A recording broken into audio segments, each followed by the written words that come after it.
No capítulo de hoje da série sobre a independência, a equipe da TV Brasil refaz parte do trajeto feito por Dom Pedro. Foi o primeiro caminho pavimentado que ligou São Paulo a Santos. O príncipe regente passou por ele para transformar uma colônia num país. Uma parte da estrada continua intacta e está no coração de uma reserva ambiental.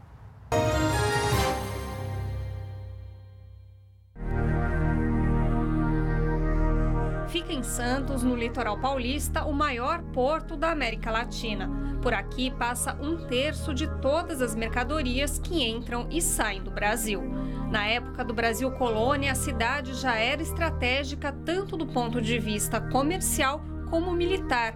Duas razões que trouxeram até aqui Dom Pedro I. E Santos entra na geografia política como o último lugar visitado pelo príncipe regente antes da proclamação da independência do Brasil. Em 5 ou 6 de setembro, ele desce para Santos para verificar as fortificações, que era um dos principais portos do Brasil, junto com o Rio de Janeiro, que não estava na mão dos portugueses, estava na mão de pessoas fiéis, principalmente ao José Bonifácio, que era santista. Ele veio aqui, apaziguou as coisas e desceu para Santos. Quando vinha voltando de Santos, ele recebeu as cartas vindas de Portugal e as próprias cartas da Dona Leopoldina e do José Bonifácio, contando que as cortes de Lisboa queriam fazer o Brasil retroceder a um status colonial absurdo. Parte do trajeto feito pelo então príncipe regente pode ser visitado até hoje.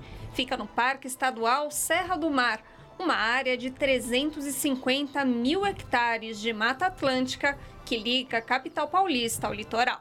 Aqui a gente tem uma vista bem privilegiada, né, da Baixada Santista. Olhando agora a gente vê um monte de prédio, estrada, mas 200 anos atrás, o que se via daqui? Se viam rios, né? Alguns rios foram modificados e na época eles faziam uma travessia no rio Cubatão para poder chegar em Santos, trazer as mercadorias. Tinha os armazéns, as pousadas onde ficava a elite das pessoas que passavam por aqui na época. E nessa região tinha algumas tribos indígenas vivendo aqui? Tinha sim, tanto é que, pelo pouco que eu sei da história, que as trilhas eram pelo Vale do Rio Mogi. Só que por conta de haver tribos canibais, eles mudaram o trajeto para cá.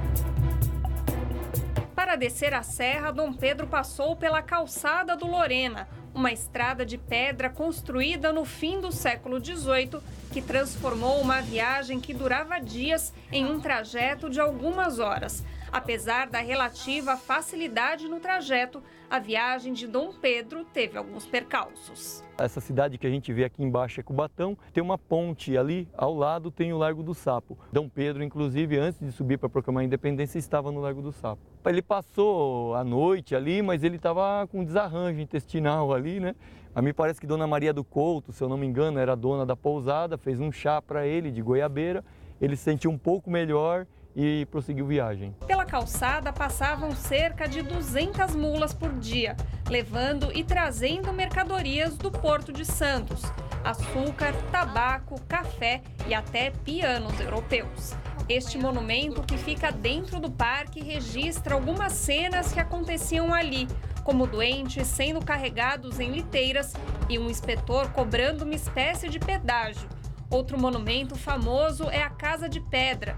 Diz a lenda que Dom Pedro se encontrava com a Marquesa de Santos aqui, mas na verdade a construção é de 1922, ano do centenário da independência. Uma coisa muito interessante aqui dessa visita é a gente imaginar como que foi feito, né, esse caminho do Dom Pedro de Santos até São Paulo. E as pessoas também começam a imaginar isso, a imaginar as dificuldades. Tem gente que veio aqui talvez só para passar um dia agradável, ver natureza, mas muitos começam a perguntar e acham que isso na época foi muito fácil. E aí a gente começa a contar de como foi feito e eles ficam também encantados com a história. Quem visita uma vez costuma voltar? A gente tem clientes aqui que a gente conhece pelo nome, né? Que está aqui constantemente, que é muito bonito. E aqui não tem um dia igual ao outro.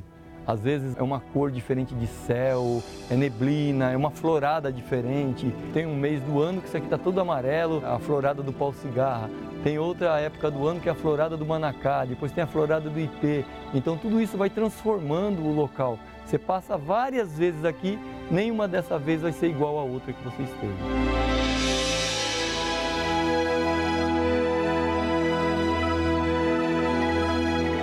A viagem a Santos terminou aqui, onde hoje fica o Museu Paulista. E amanhã a gente vai conhecer mais sobre ele. Até!